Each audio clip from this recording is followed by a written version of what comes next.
자, 이 시간에는 우리 성경 말씀 보시겠습니다. 성경 말씀은 로마서 7장 14절에서 25절까지 말씀입니다.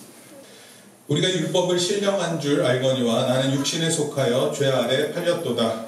내가 행하는 것을 내가 알지 못하노니 곧 내가 원하는 것을 행하지 아니하고 도리어 미워하는 것을 행함이라. 만일 내가 원하지 아니하는 그것을 행하면 내가 이로써 율법이 선한 것을 시인하노니 이제는 그것을 행하는 자가 내가 아니요 내 속에 거하는 죄니라. 내 속 곧 내 육신에 선한 것이 거하지 아니하는 줄을 아노니 원함은 내게 있으나 선을 행하는 것은 없노라. 내가 원하는 바 선을 행하지 아니하고 도리어 원하지 아니하는 바 악을 하는도다. 만일 내가 원하지 아니하는 그것을 하면 이를 행하는 자는 내가 아니요 내 속에 거하는 죄니라. 그러므로 내가 한 법을 깨달았노니 곧 선을 행하기 원하는 나에게 악이 함께 있는 것이로다. 내 속 사람으로는 하나님의 법을 즐거워하되 내 지체 속에서 한 다른 법이 내 마음의 법과 싸워 내 지체 속에 있는 죄의 법으로 나를 사로잡는 것을 보느나라. 같이 읽습니다. 24절 25절 시작. 오호라 나는 본고한 사람이로다. 이 사망에 오면서 누가 나를 건져내랴. 우리 주 예수 그리스도로 말미암아 하나님께 감사하리로다. 그런즉 내 자신이 마음으로는 하나님의 법을 육신으로는 죄의 법을 섬기노라. 아멘. 세상에서 가장 알기 어려운 것이 무엇일까요? 네. 세상에서 가장 알기 어려운 게 뭔가? 바로 사람의 마음입니다. 종종 나도 내 마음을 모를 때가 있어요. 어떻게 여러분들은 여러분의 마음을 좀 잘 아세요? 때론 자신이 한 행동이 또는 자신이 한 생각이 너무 부끄러워서 자기 자신한테 말합니다. 야, 너 어떻게 이런 행동을 할 수 있냐? 어떻게 이런 말을 할 수 있냐? 이런 생각을 하냐? 특히 사람의 마음이 죄와 연관되어 있을 때는 그 마음을 알기가 더욱 어렵습니다. 차라리 자기 죄에 대한 죄책감, 내가 이거 잘못했구나 이렇게 알면 그게 다행이에요. 그래야 적어도 내가 잘못한 누군가에게 용서를 구할 수 있고 그로 인해 평안을 얻을 수 있기 때문에 그렇습니다. 다시 한번 질문해 봅니다. 이 세상에서 가장 신비하고 알 수 없는 것이 무엇일까요? 사람의 마음. 특히 누구의 마음? 여자의 마음. 여자의 마음은 알 수가 없습니다. 그렇다고 해요. 우리 여자분들도 남자의 마음을 알 수 없다 그렇게 말할 수 있어요. 그런데 우리가 가지고 있는 이 마음 어떻게 만들어졌을까요? 이 마음이 어떻게 만들어졌을까요? 여러 가지 원인이 있는데 아마도 가장 중요한 원인은 부모님으로부터 알게 모르게 전달된 기질과 성품으로 인해 우리의 마음이 만들어졌어요. 아마 좋은 부모, 스승을 만난 사람은 좋은 마음과 가치관을 가졌을지 모릅니다. 또는 어렸을 때 겪은 사건 또는 상처 이런 걸 가리켜서 트라우마 이렇게 얘기를 하는데 그것이 마음 한구석에 남아가지고 그것이 괴롭게 만드는 그런 마음의 형성이 됐었을지 모릅니다. 우리의 마음이 하나인 것처럼 보이지만 사실은 하나가 아니라 여러 마음이 섞여져 있습니다. 수많은 사람의 영향으로 인해 우리의 마음이 만들어졌기 때문에 그래요. 그런데 중요한 것은 이거예요. 내가 나의 마음을 잘 몰라요. 그리고 특히 죄와 관련된 마음은 더욱 모릅니다. 오늘 이 내용에 대해서 한번 생각해 보려고 해요. 자, 한번 그림을 보여드릴게요. 이게 뭐 같아요? 빙산. 빙산의 저 위에 부분을 가리켜서 일각 또는 영어로는 tip 이렇게 표현합니다. tip of the ice 이렇게 얘기합니다. 빙산의 일각. 한번 따라해볼까요? 빙산의 일각. 빙산의 일각. 도대체 바다에 떠있는 저 빙산은 몇 퍼센트가 위에 보이는 거고 아래는 몇 퍼센트가 잠겨 있을까요? 이것을 누군가 과학적으로 해명을 했어요. 마음에 대해서 설명을 하는데 제가 그 마음에 대한 것을 빙산의 일각으로 표현합니다.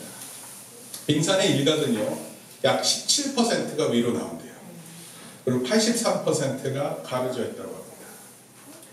소금물이 가지고 있는 이 뜨게 만드는 성질 있잖아요. 그래서 얼음이 떠오르게 만드는데 그 떠오르게 만드는 퍼센테이지가 17%라고 해요. 그러니까 나머지 숨겨져 있는 83%를 이 알 길이 없어요. 도대체 그 안에 뭐가 있는지 잘 모릅니다. 사람의 마음에는요, 의식과 무의식이 구조로 돼 있어요. 의식적인 것과, 의식은 이제 내가 알고 있는 거예요. 그런데 무의식은요, 내가 모르는 것이에요. 근데 이 무의식 또는 잠재의식이 훨씬 더 크다고 합니다. 그러니까 당연히 나를 잘 알아요, 몰라요? 잘 모르는 겁니다.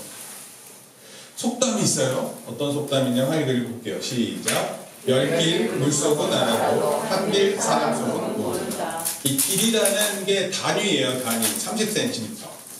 10길이면 30 곱하기 10이니까 3m 정도 되는 깊이에요. 근데 물속 깊이 3m가 되는 거를 이렇게 위에서 보면 볼 수 있어요. 야, 저 안에 뭐 있구나 이런 거를. 근데 사람 마음은 이게 30cm가 안 되는데 그 안에 뭐가 들어있는지 알 수가 없다. 그래서 10길 물속은 알아도 한길 사람 속은 모른다 이런 표현이 있어요. 요약하면 이렇습니다. 사람의 마음은 알기가 어렵다. 심지어 자기 자신도 자기의 마음을 모른다 이런 것입니다. 근데 오늘 본문은요, 바로 이 사람의 마음에 대해서 이 알기 어려운 사람의 마음을 사도 바울이 죄와 관련된 자신의 속마음을 털어놓고 우리에게 설명하고 있어요. 여러분 안에 있는 이 죄된 마음을 누군가에게 털어놓는 게 쉬워요? 쉽지 않습니다. 제가 날짜 잡고 주일날 써서 얘기하면 아마 교회 다 떠나실지 몰라요. 목소리 왜 저래? 그 정도로 죄가 가지고 있는 습성이 너무나 무섭고 그것을 내가 볼 수 있는 게 힘들기 때문에 그것이 너무나도 괴로운 일인데 사도 바울이 그것을 다 열어놓고 설명하고 있습니다. 사도 바울이 자신이 경험한 죄에 대한 육체와 영혼이 갈등하는 모습을 분석하고 있어요. 이 죄된 마음과 한편으로는 하나님을 향한 선한 마음, 이 두 개가 충돌하고 있는 그 갈등의 모습을 말하고 있는 거예요. 그리고 결론적으로 사도 바울이 이렇게 얘기를 하고 있어요. 자신이 원하는 것을 행하지 않고 오히려 자신이 미워하는 것을 행하고 있다 이렇게 얘기했어요. 혹시 이 말에 나도 그렇게 생각해요 하는 분 계세요? 내가 원하는 그것을 안 하고요, 내가 싫어하는 그것을 행동하고 있다. 사도 바울이 자기를 냉정하게 평가했습니다. 여러분, 그 이유가 왜 그럴까요? 왜 이렇게 미워하는 일을 할까요? 그 이유가 선을 행하고 싶은 우리 마음에 악이 함께 있기 때문에 그래요. 악이. 여러분 안에 악한 게 있어요. 그게 딱 자리 잡고 있고 죽을 때까지 그게 안 나가는 거예요. 어떻게 해요? 우리가 선한 마음을 갖고 싶지만, 그렇게 행동하고 싶지만 실제로는 미워하는 것을 한다 이런 뜻입니다. 사도 바울은 그렇게 표현했어요. 속사람은 하나님의 법을 즐거워하지만 육신, 육체, 몸은 죄의 법을 따르기 때문에 절망적입니다. 그 표현이 이따가 제가 한번 같이 따라 할 거예요. 그 자신의 절망적인 모습에 대해서 괴로워합니다. 그러나 이런 절망적인 사람의 결론이 예수 그리스도로 말미암아 다시 소망을 찾을 수 있다. 그럼 다른 걸로는 안 돼요. 예수님이 우리에게 오셨던 것을 통해서, 예수님이 우리에게 피를 흘리신 것 때문에 그것을 통해서 우리가 다시 회복될 수 있다. 그리고 사도 바울은 하나님 앞에 감사함으로 나아갑니다. 내 안에 있는 또 다른 나, 오늘 제목이 그건데요, 이 마음에 대해서 오늘 두 가지로 살펴보겠습니다. 첫째, 한번 읽겠습니다. 시작. 나의 마음은 불량되어 한편으로 선을 행하지만 다른 한편으로 죄를 즐겨한다. 나의 마음이 분열되어 있어요. 나눠져 있는 겁니다. 이거 정신이 이상한 사람 아니에요? 그게 아니라 우리 모든 사람은 그렇다는 거예요. 그것이 성경의 가르침이에요. 한편으로는 선한 걸 행하고 싶지만 다른 한편으로는 죄를 지으려고. 지난주에 우리 율법이 우리를 죽음으로 인도하는 그 원인이 되게끔 만드는 두 가지가 있다는, 첫 번째가 뭐냐면 반항심이에요. 하나님 말씀을 지키라 그러면 지킬 것 같은데 실제로 가면 안 지키는 게 사람의 모습입니다. 이 죄를 짓고자 하는 마음이 우리 안에 자리 잡고 있는 겁니다. 오늘 말씀이 우리의 마음을 설명하고 있어요. 한편으로는 선을 행하고 싶은데 다른 한편으로는 죄를 행하고 싶어 합니다. 그리고 이 두 가지가 내 마음에 공존하는 거예요. 이게 되게 있을 수가 없는 일이라고 생각하는데 그게 있는 것입니다. 그래서 사도 바울이 19절에 이런 표현했어요. 한번 따라합니다. 시작. 내가 원하는 바 선은 행하지 아니하고 도리어 원하지 아니하는 바 악을 하느니라. 선을 행하고 싶은데 악을 행하고 있다. 이렇게 표현합니다. 여러분 다른 사람이 가지고 있는 거 탐내면 안 되잖아요. 십계명에도 내 이웃의 것을 탐내지 말라고 그랬거든요. 근데 탐이 나요. 하필 왜 제가 저걸 갖고 있지? 때론 자랑하고 싶지 않은데 막 자랑하고 싶은 마음이 막 생기는 거예요. 그래서 그런 모습을 이렇게 언뜻 내 자신을 이렇게 보는 데가 있어요. 그러면은 소스라치게 놀라게 됩니다. 여러분 거짓말이 하면 안 되잖아요. 근데 거짓말이 아주 생활화되어 있어요. 그래서 언제든 이 현재의 모습을 모면하기 위해서 거짓말이 그냥 술술 나옵니다.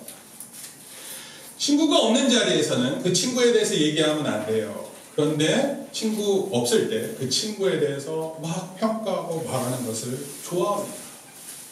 이 가십이라고 그러죠. 가십, 뒷담화. 여러분 사람은 순종보다 불순종하는 것을 더 좋아해요. 왜 그런지 모르겠어요. 지난주 제가 이제 말씀드렸던 반항심이 바로 그런 내용입니다.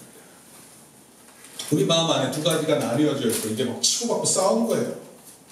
그래서 21절에 한번 읽습니다. 시작. 그러므로 내가 한 법을 깨달았노니 곧 선을 행하기 원하는 나에게 악이 함께 있는 것이로다. 이걸 아셔야 돼요.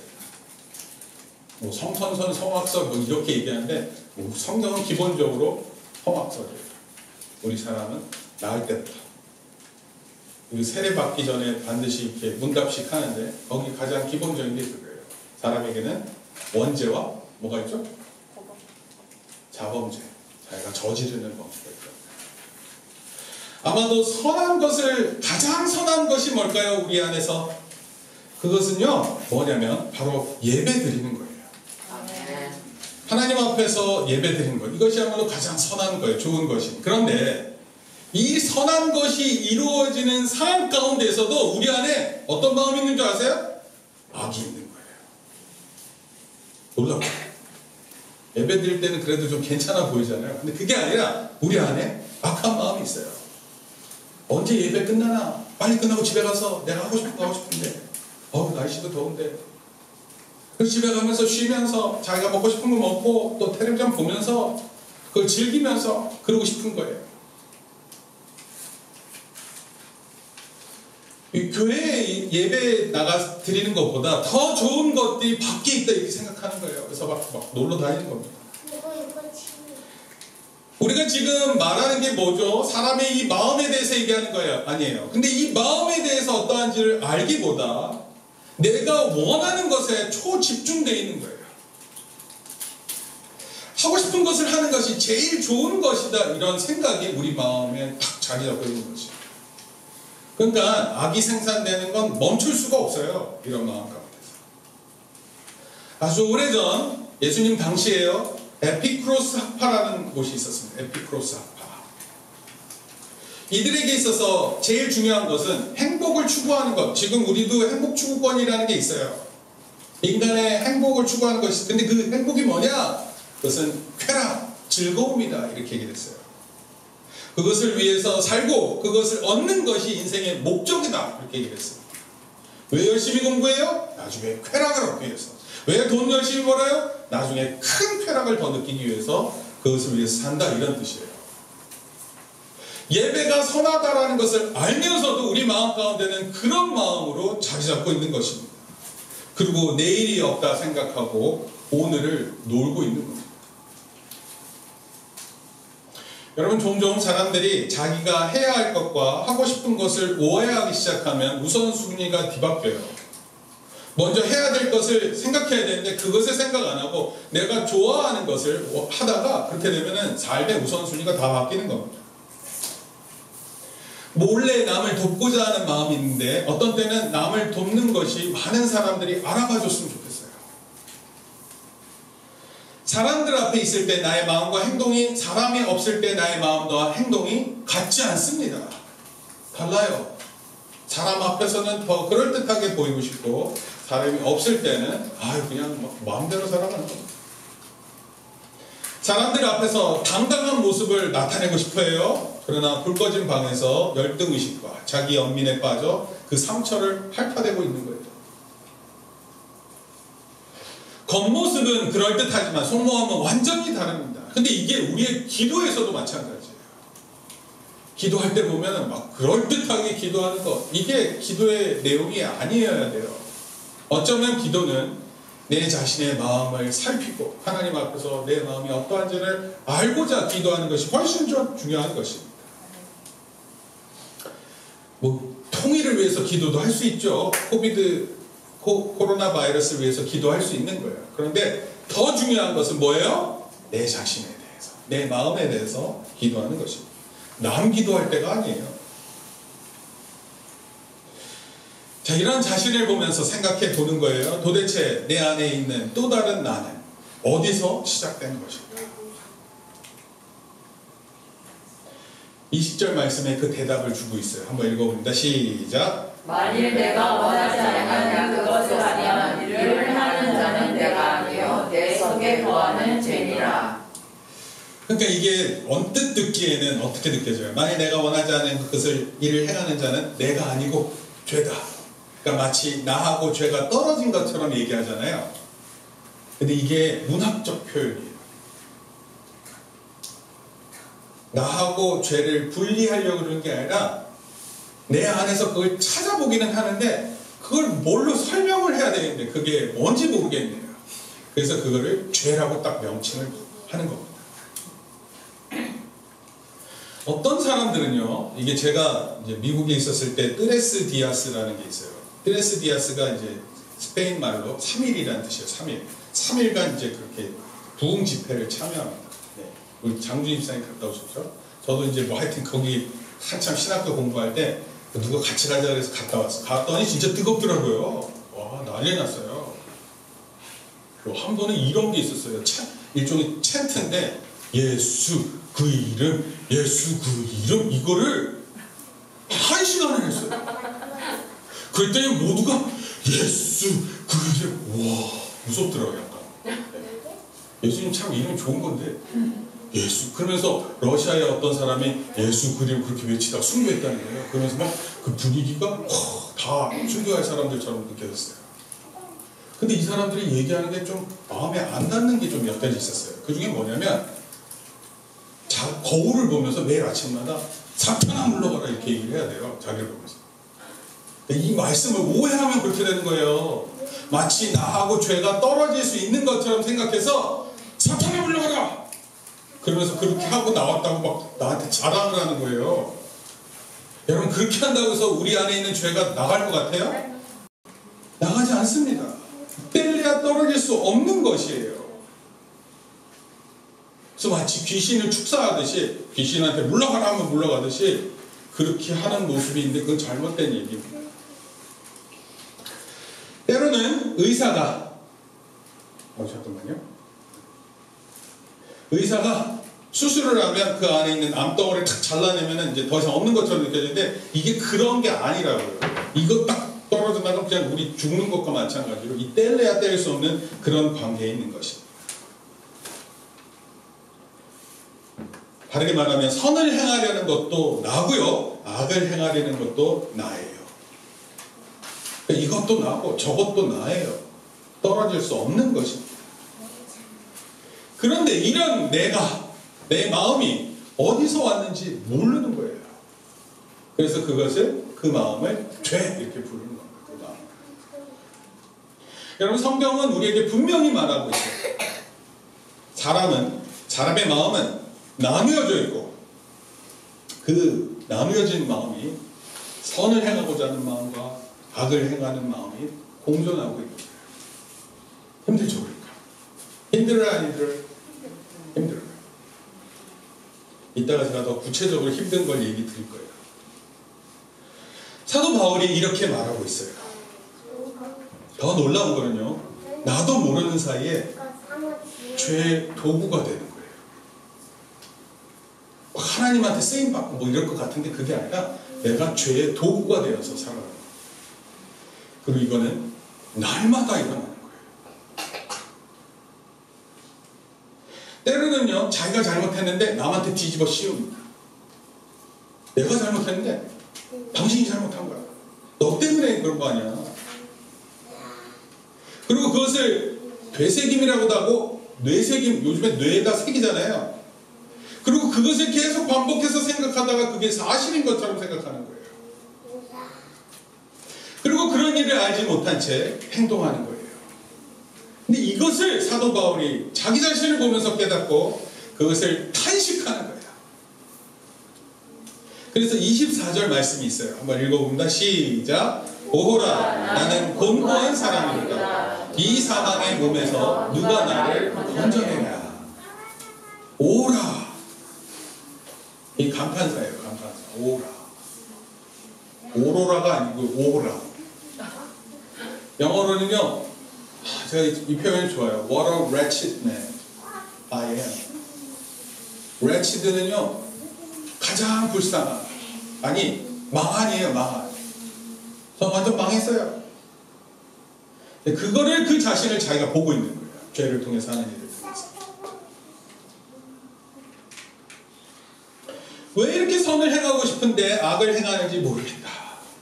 그런데 이것이 죽을 때까지 따라다니는 거예요. 여러분, 인간에 대한 자기 자신의 모습을 진짜로 들여다보기 시작할 때 사람들은 다 절망적이에요. 자기를 보면서 희망적이 이렇게 말할 수 있는 사람은 없습니다. 여러분, 종종 유튜버들이 자기의 속마음을 나타낼 때가 있어요. 돈을 많이 버는 사람들이. 이 사람들이 그런 마음을 드러낼 때 이 사람이 이렇게까지 무너져 있을 거라고 생각하지 못하는 것들을 이렇게 드러내는 때가 있어요. 그건 바로 사도 바울이 경험하는 것과 똑같은 걸 경험합니다. 여러분, 돈이 그걸 해결해 줄 수 없어요. 명성이 그걸 해결해 줄 수 없어요. 세상에 나처럼 불쌍한 사람이 어디 있는가? 여러분, 나는 온전한 그런 것이 아닙니다. 나에게는 선과 악이 공존한다. 이것이 성경의 가르침입니다. 둘째, 우리 마음에 대한 거예요. 시작. 죄를 행하려는 분열된 마음이 있음을 기억하고 이것이 우리의 평생의 기도 제목입니다. 여러분, 평생 기도해야 될 제목이 있어요. 그게 뭔지 알아요? 여러분 자신을 위해서 기도하는 거예요. 하나님, 저 불쌍히 여겨주세요. 저 완전히 망한 사람입니다. 어쩌면 이렇게 말도 안 되는 형편 가운데 처해졌는지 모르겠습니다. 하나님, 저를 불쌍히 여겨주세요. 이것이 우리의 기도 제목이어야 돼요. 선과 죄를 행하려는 두 마음으로 인해서 절망적이잖아요. 그러니까 어떻게 돼요? 기도해야 된다, 이런 뜻이에요. 근데 우리가 이때 기도해야 되는 원인이 있어요. 어떻게 기도해야 되는지. 그게 뭐냐면 바로 예수님께서 우리의 절망적인 상황을 아시고 우리에게 오셨던 거예요. 그리고 우리를 위해서 십자가에서 죽으셨던 거예요. 그러니까 예수님으로 인해서 사도 바울은 감사함으로 나간다 그랬거든요. 우리도 이것을 붙들고 기도하는 거예요.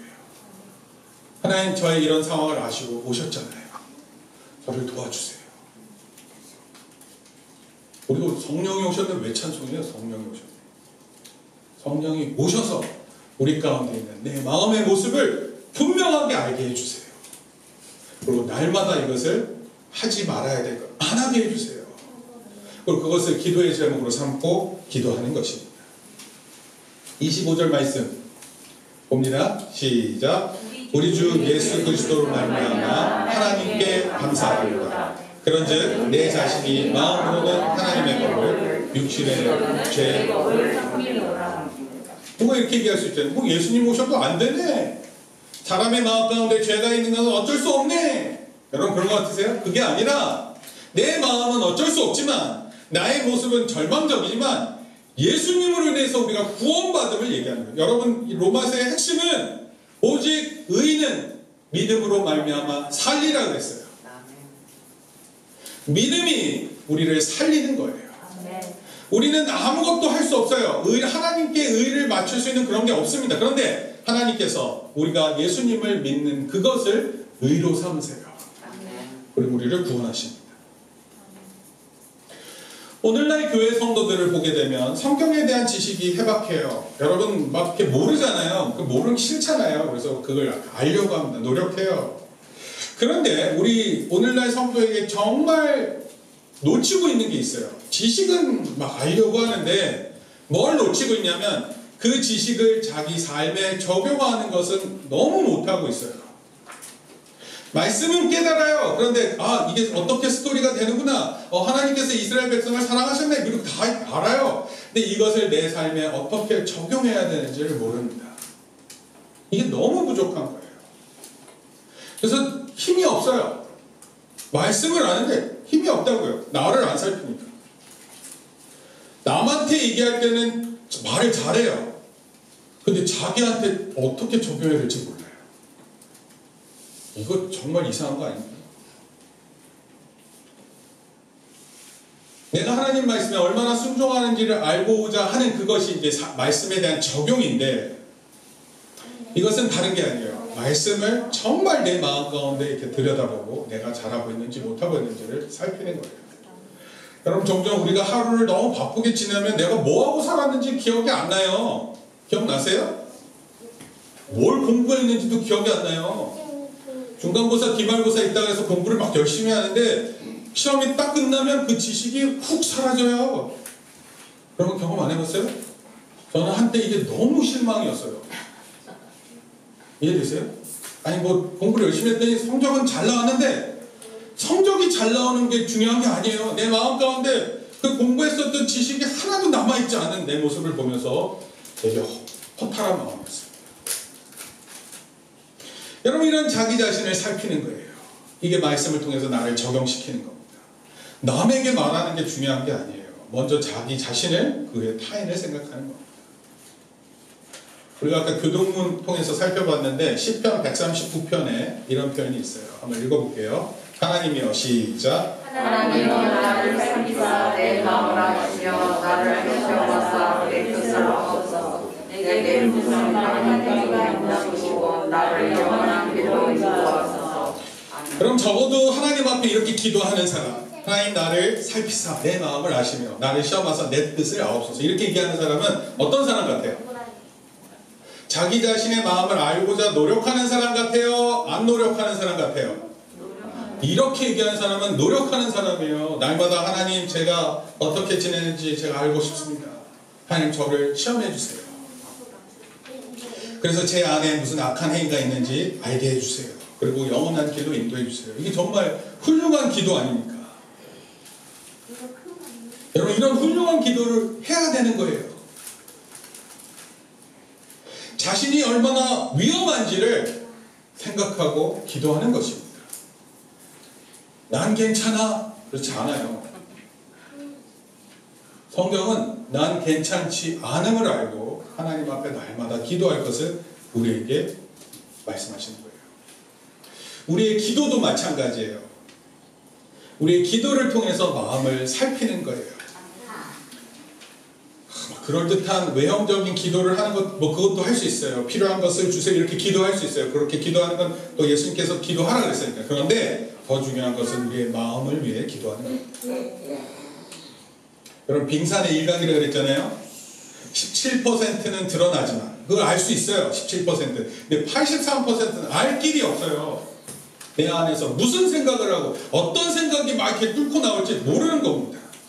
그래서 위험한 거예요. 따라합시다. 나는 위험해. 네, 위험한 거예요.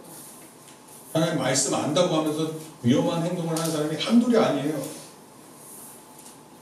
그래서 기도하는 겁니다. 하나님 내 마음 83%가 위험한데 도와주세요.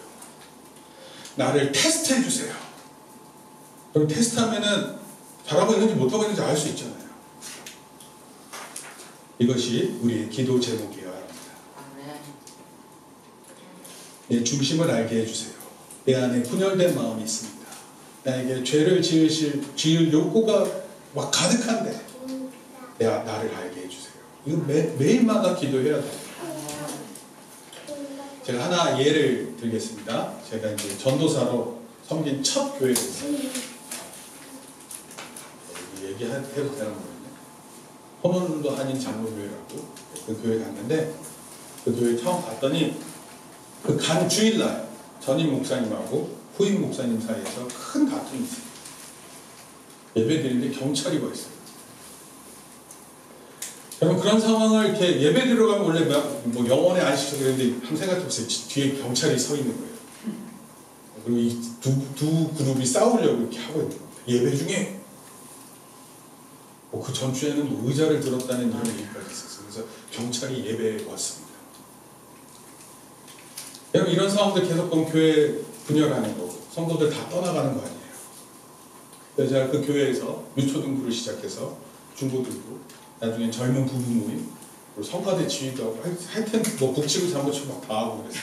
전도사가 원래 그렇게 빈일 다 해야 되니까. 근데 제 마음 가운데 이런 마음이 있는 거예요. 교회를 섬기는데 이게 무슨 소용이 있나? 어른들 둘이서 대판 싸우고 있는데 그 어른 두 분만 싸우는 게 아니라 이게 또 집단화됐어요. 그래서 이 세력이 있어가지고 이 세력이 부딪히는 무섭습니다. 제가 아직도 기억나는데 제가 성가대 지휘자니까 앞에 앉잖아요. 앉아있는데 바로 뒤에서 설교하는 목사님을 욕을 하는 거예요. 와, 그런 예배 들어보신 적 있으세요? 민서가 이렇게 예배를 드리는데 민서 뒤에서 막 나를 욕하는 소리가 들려요. 그럼 너 어떻게 될 것 같아 예배? 되게 드리기 힘든 거죠. 그렇죠? 이해되세요? 그래서 저는 그때 예배를 드릴 때 하나님 안 들리게 해주세요. 안 들리지 않습니다. 심지어 저 앞에 계시는 강대상의 목사님이 들을 정도로 이렇게 들렸어요. 와, 전요 제가 상처 무한대로 받을 수 있었어요. 상처를 무한대로. 그래서 교회에 덕이 안 되는 모습을 깨닫고 어떻게 해서든지 이 두 그룹에 중재를 해야 되겠다 이런 마음을 먹었어요. 제가 왜 그랬는지 잘 모르겠는데 하여튼 그런 생각을 하고 거기 한 권사님한테 나갔어요. 그래가지고 얘기했어요. 제가 중재를 한번 해보겠습니다. 그랬더니 그 권사님이 뭐라고 그러신 줄 알아요? 전도사님만 다쳐요. 와, 조심, 전도사님 다친다고 그렇게 하다가 저한테 얘기하더라고요. 근데 그때요 저는 정말 물불을 안 가요. 제가 다치는 거는 진짜 괜찮습니다. 그리고 막 그런 마음을 가졌었던 때가 있어요.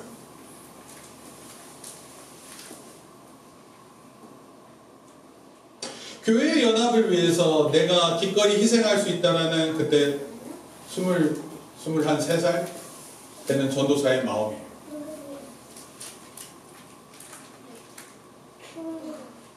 나누어진 상황이 안 좋은 거죠? 여러분 이 괴로운 거에 얼마나 힘든데요.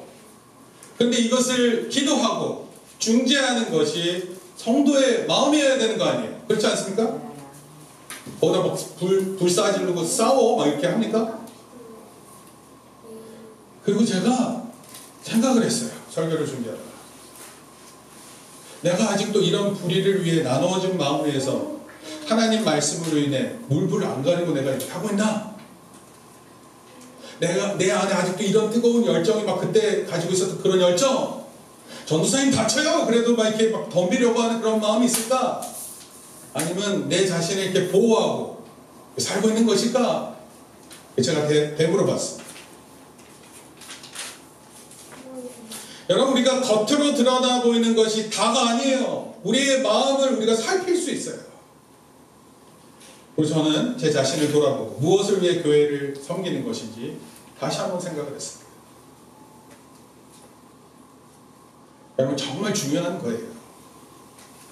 뜨거운 열정도요 다 식을 수 있습니다. 자신의 마음이 선과 죄로 나눠져 있는 상황 속에서 예수님께서 도와주시지 않으면 절망적인 거예요. 그런데 예수님 오셨기 때문에 우리 안에 소망이 있고 이것을 기도하면서 나아가는 것이 우리의 삶이어야 된다는 겁니다. 저는 설교를 하는 이유가 있죠. 왜 그렇습니까? 우리 성도님들이 이렇게 삶에 변화가 있기를 바라는 거예요. 근데 잘 안 변하시죠?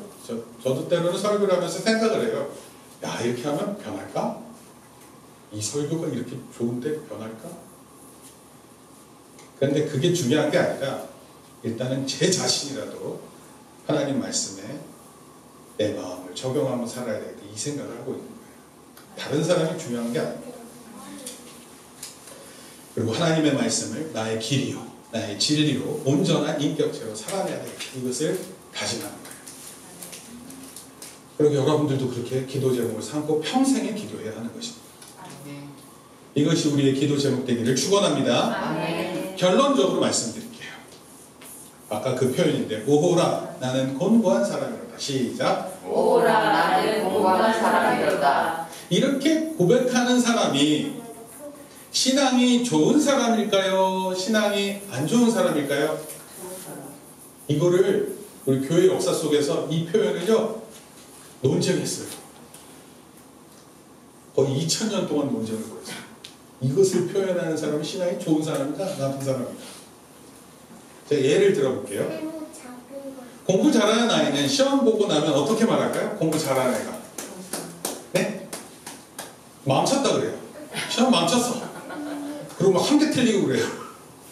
한 개 틀리고 망쳤어 막 이렇게 얘기해요. 근데 공부 못하는 아이는요, 시험 보면 어떻게 얘기해줘요? 시험 잘 봤다고 합니다. 그런데 공부 못해요. 참 다르죠? 왜 그럴까요? 왜 그렇게 말할 것 같습니까? 이게 있어요.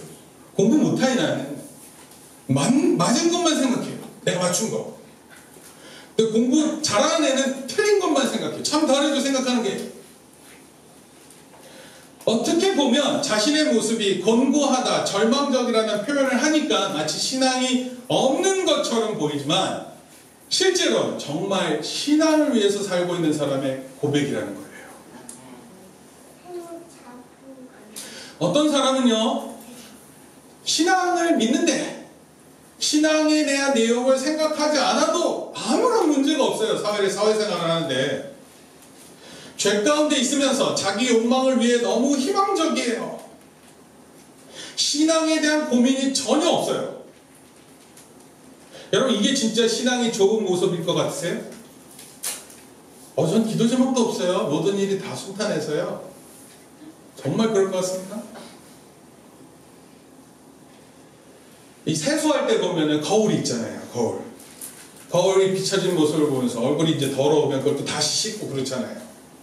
근데 요즘 거울 앞에는 이 불이 있어요. 불빛이 이렇게 나를 향해서 불빛이 다 비추고 있어요. 그래서 예전에 거울로 그냥 보던 것하고 불빛으로 비춰진 내 모습을 보면 그 어디를 더러운지를 더 알 수 있습니다. 특히 화장할 때 이 경계에 불이 들어오면은 내가 화장을 잘하고 있는지 못하는지 다 알 수 있습니다. 여러분, 이런 거예요. 하나님 앞에 우리가 다가가면 다가갈수록 내 자신에 대한 모습, 특히 이 분열된 모습, 선을 행하려는 것도 있고 동시에 악을 행하려고 하는 이 모습이 더욱더 선명해지는 거예요. 그래서 그것이 더 기도의 제목이 되는 거예요. 여러분, 그래서 기도하는 겁니다.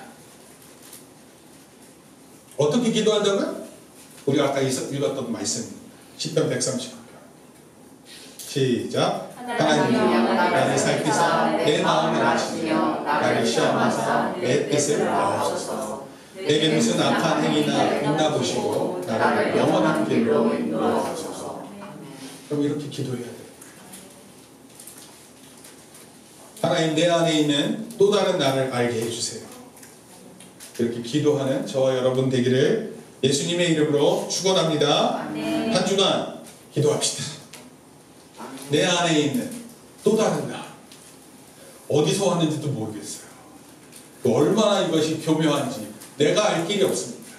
그런데 기도하면서 하나님 앞에서 하나님 말씀을 통해서 이렇게 살펴보면서 내 자신을 꼭 바라보면서, 그리고 그런 절망적인 모습을 볼 때마다 더욱 기도할 수 있는 저와 여러분들 되기를 바랍니다. 한번 기도하시겠습니다. 주님, 하나님께 모든 영광을 돌립니다. 우리의 예배를 통해 주여 영광 받아 주시옵소서. 우리의 목소리를 통해 또 우리의 모습을 통해 하나님 기쁨 되기를 소원합니다. 우리의 목적이, 삶의 목적이 그것입니다. 하나님의 영광을 위해 살 수 있는 한 주간 되게 우리를 인도하여 주옵소서. 무엇보다도 우리 안에 선과 죄를 향하는 행동이 같이 공존하는 것을 보게 됩니다. 우리가 이 모습이 너무나도 절망적이기 때문에 우리 예수님 오셔야 됨을 기억합니다. 그리고 그 예수님 오셔서 우리와 함께 계심을 믿습니다. 그 안에 소망을 가지고 내 안의 모습을 발견하기 위해 날마다 기도하는 성도의 삶 되게 인도하여 주시옵소서.